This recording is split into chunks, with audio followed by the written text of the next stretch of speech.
BFM Business, BFM Patrimoine, les réponses aux questions. Et on répond à toutes vos questions grâce à Jérôme Dédéian, de retour sans son chapeau. Sans mon chapeau. Sans votre chapeau. Mon partenaire patrimoine qui répond ce matin à vos questions. On a Amélie qui est cadre supérieur et qui nous écrit « Je n'ai jamais déclaré ma retraite par capitalisation d'entreprise aux impôts. Comment faire pour savoir combien je peux verser sur mon PER avant décembre pour défiscaliser ?» Alors on va reprendre peut-être au début. De quoi parle Amélie? Elle parle de la capacité que nous avons tous, avec le plafond épargne retraite de nos avis d'imposition, à faire des versements sur un plan d'épargne retraite en obtenant une économie d'impôt correspondant à notre tranche marginale d'imposition. Exactement. Je rappelle que ce plafond épargne retraite, qui vient de l'article 163X du Code général des impôts, il est égal à 10% de notre revenu imposable de l'année et au plafond de 10% de notre revenu imposable des 3 années précédentes que nous n'avons pas encore consommé en faisant des versements au cours de ces 3 années précédentes. Donc on peut rattraper jusqu'à 4 années. 4 ans. On peut en plus mutualiser ce plafond du premier déclarant du foyer fiscal avec celui du deuxième déclarant du foyer fiscal, donc mutualisé entre conjoints. Donc c'est ça dont parle Amélie. Et effectivement, je voudrais dire à Amélie qu'il y a un certain nombre de choses qui font que ce qui est marqué sur son avis d'imposition n'est peut-être pas juste. Et elle nous dit, notamment, je n'ai pas déclaré ce que j'ai touché dans mon entreprise pour le déduire de ce plafond. Donc comment je fais pour savoir exactement ce que je peux verser cette année avant la date fatidique du 31 décembre. On peut même dire que c'est le 15 décembre. Puisque logistiquement, il ne faut pas s'y prendre le dernier jour de l'année. Voilà. Et effectivement, ce plafond, il est interdépendant avec un certain nombre de dispositifs dont Amélie a pu bénéficier. Donc c'est vrai pour sa retraite par capitalisation d'entreprise de type obligatoire, un plan d'épargne retraite obligatoire, cotisation définie, avec éventuellement par employeur, versé par l'employeur et par prélevé sur le salaire du collaborateur ou de la collaboratrice. C'est vrai aussi pour l'abondement avec le PERECO, plan d'épargne retraite collectif.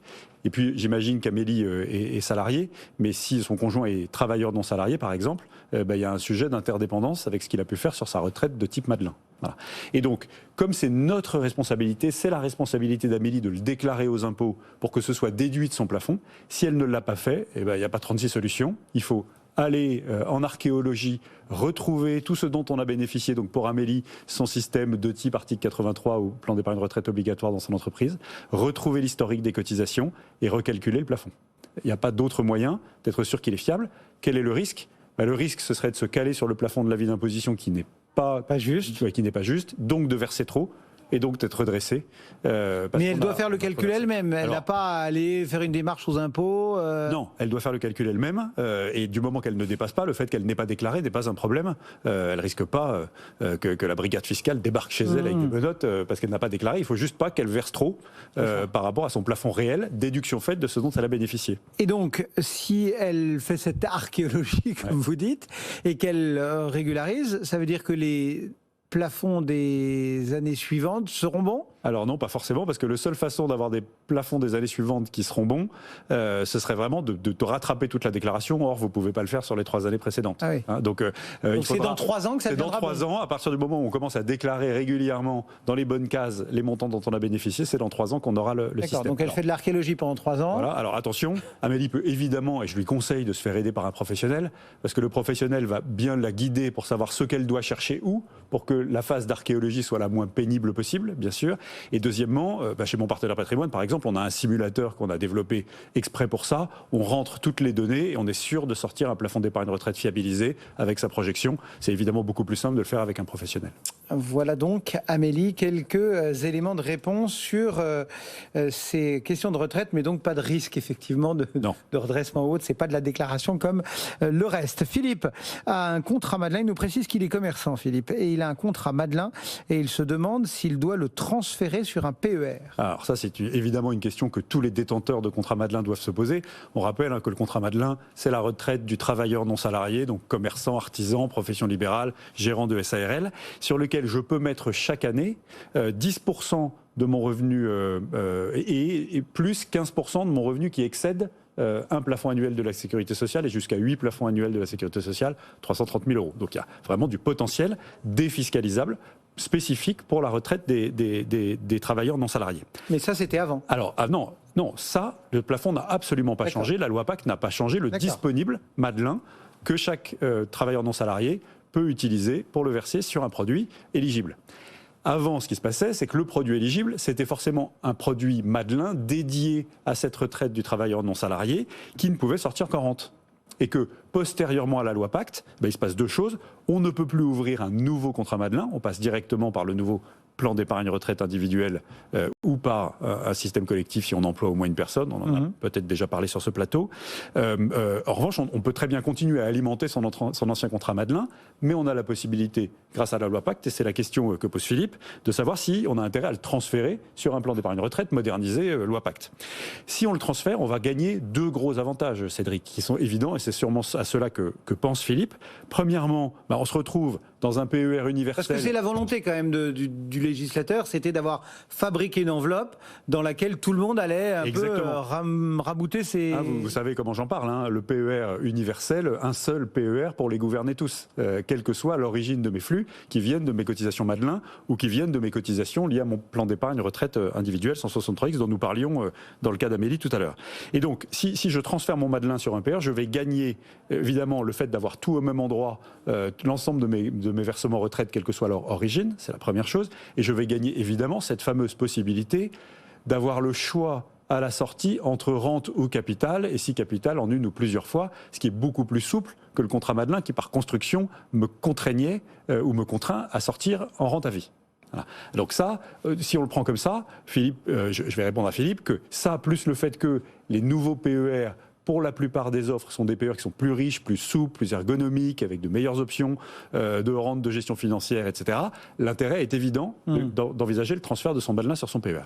Mais attention, et attention au devoir de conseil, ce qui se passe, c'est que je peux avoir sur mon Madelin, et il faudra regarder au cas par cas, et dans le cas d'espèce de Philippe, je peux avoir une garantie de table de mortalité. Hein, vous savez, l'espérance de vie qu'on m'applique pour convertir mon capital en rente à la sortie.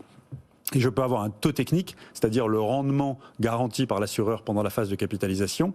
Je peux avoir ces deux éléments techniques de mon contrat d'assurance retraite Madelin qui sont extrêmement favorables pour moi parce que mon Madelin est ancien. D'accord. Donc il peut être pas très ergonomique, avec un site internet pas très souple, pas trop d'options de gestion financière.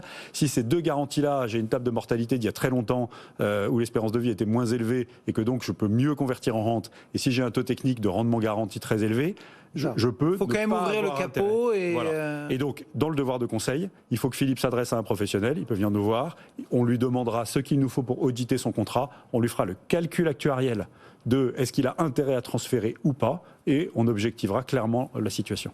Et si on va un petit peu plus loin, ça ne concerne que le Madelin, le fait d'être prudent, ou tout le monde doit ou peut avoir intérêt à apporter ces différents produits, comme vous l'avez rappelé, dans un PER. On va prendre, à chaque fois, il y a des moteurs à ouvrir, il y a des bonnes cases à cocher. Les produits d'avant et les produits d'après, d'accord. Et donc, dans la liste des produits d'avant, pour prendre les principaux, passer d'un PERCO à un PERECO, il y a zéro débat. On n'a pas de déperdition technique possible. Passer d'un PERP, plan d'épargne retraite populaire, à un PER, comme le PERP était sans garantie de table de mortalité à taux technique zéro, je ne risque pas de perdre des garanties, je peux même peut-être en gagner sur la table de mortalité, puisque le PER est lui toujours à taux technique zéro. Et passer d'un article 83 ou PEROB à un PER individuel, là il faut regarder aussi les garanties techniques dont le régime d'entreprise que j'avais bénéficié, notamment en termes de table de garantie éventuelle de table de mortalité et de taux technique. 83, attention aux articles 83 et attention au Madelin. Le reste, on peut y aller en confiance, si bien entendu, on pense qu'on va être mieux servi dans le nouvel environnement que dans l'ancien. Et si on n'y a pas encore pensé, il n'y a pas de question du tout à se poser, il faut ouvrir un PER. Absolument. Et de toute façon, je reviendrai sur votre plateau autant que nécessaire pour expliquer à tous nos concitoyens que je ne les lâcherai que quand ils auront effectivement tous ouvert un PER. Bon. Question d'Amina qui est salariée. Mes collègues me disent qu'il y a un abondement sur le plan d'épargne entreprise de son entreprise, mais elle n'en a jamais entendu parler, elle ne sait pas comment il fonctionne et elle voudrait savoir comment en savoir plus, comment le savoir, quelle est la limite pour en profiter, bref. Alors, on peut peut-être commencer par rappeler ce que c'est que l'abondement. L'abondement, ça existe dans le plan d'épargne d'entreprise, l'enveloppe d'épargne salariale à 5 ans, et ça existe dans le PERECO, le plan d'épargne retraite collectif d'entreprise, qui est le pendant du PEE, mais avec un horizon plus retraite ou résidence principale, vous le savez. Et donc, ces plans qui accueillent mon versement de participation, qui accueillent ma prime d'intéressement si je souhaite les défiscaliser, ou qui accueillent mes versements volontaires, peuvent faire l'objet, si mon entreprise l'a prévu, d'un abondement, c'est-à-dire que l'entreprise va rajouter à mon effort d'épargne. Ça peut représenter des montants significatifs, puisque le Code du travail permet à l'entreprise d'abonder jusqu'à 300% du versement du collaborateur, donc 3 mis par l'entreprise pour 1 euro placé dans les plans par le collaborateur ou la collaboratrice. Donc ça peut être très intéressant. Et dans des plafonds qui sont importants, puisqu'on parle environ de 3 300 euros d'abondement dans le PEE et de 6 600 euros d'abondement dans le PERECO. Donc on parle d'argent. Alors évidemment, toutes les entreprises ne consentent pas des taux pareils et ne vont pas jusqu'au plafond. Et où est-ce que Amina peut trouver cette information ? Eh bien, elle peut la trouver dans le règlement des plans, qui est forcément et obligatoirement tenu à la disposition de tous les collaborateurs. Donc il faut qu'elle regarde le tableau d'affichage, c'est parfois là qu'il est. Il faut qu'elle regarde l'extranet RH ou l'intranet RH de son entreprise. À défaut, il faut vraiment qu'elle se rapproche des RH, qui ne peut pas ne pas lui communiquer la règle d'abondement en vigueur. Attention, Amina, il faut que vous regardiez deux choses, il faut que vous soyez attentive à deux choses. D'abord, quels sont les flux qui sont abondés dans votre plan, car l'entreprise a pu décider que seule la participation était abondée ou seulement les versements volontaires, pour bien savoir quel flux vous devez orienter vers les plans pour déclencher quoi, en termes de taux et de tranches d'abondement, plafond. Et la deuxième chose, c'est de ne pas vous y prendre trop tard, car même, Amina, si votre entreprise clôture en exercice décalé, l'abondement est toujours calculé sur l'exercice civil, donc sur une année pleine, et pour 2021, pour en bénéficier avant de perdre ses droits si on ne les a pas consommés, il faut verser, si possible, là aussi, courant décembre, début décembre, pour être sûr que logistiquement, votre versement sera bien pris en compte et déclenchera l'abondement de l'employeur. Surtout les délais, là, on ne fait jamais les choses au dernier moment. C'est pour ça qu'il faut avoir en parlant. Exactement. Mais pour souscrire un produit à gomme fiscale rapido. Exactement, il ne faut jamais s'y prendre au dernier moment. Je suis venu sur votre plateau il y a un mois pour dire ne PERD pas de temps, c'est maintenant qu'il faut s'occuper de son PER. Il est très très clair qu'on commence à voir l'horloge qui tourne et que si vous voulez faire l'étude sereinement de combien et où verser pour bénéficier des avantages que la loi vous procure ou que votre entreprise vous procure, c'est maintenant qu'il faut s'adresser à un professionnel. Certains produits patrimoniaux sont en quantité limitée, ont des délais de souscription, etc. Donc il faut absolument... Très clair, et surtout, comme chacun sait, l'urgence est souvent mauvaise conseillère. Il faut prendre le temps d'étudier les scénarios, de bien comprendre ce qui est adapté pour vous, et donc le faire en amont de date fatidique d'effet fiscal. On ne va pas se cacher derrière son petit doigt. Si une boîte verse de l'abondement, c'est qu'elle y trouve quelques intérêts. Ouais.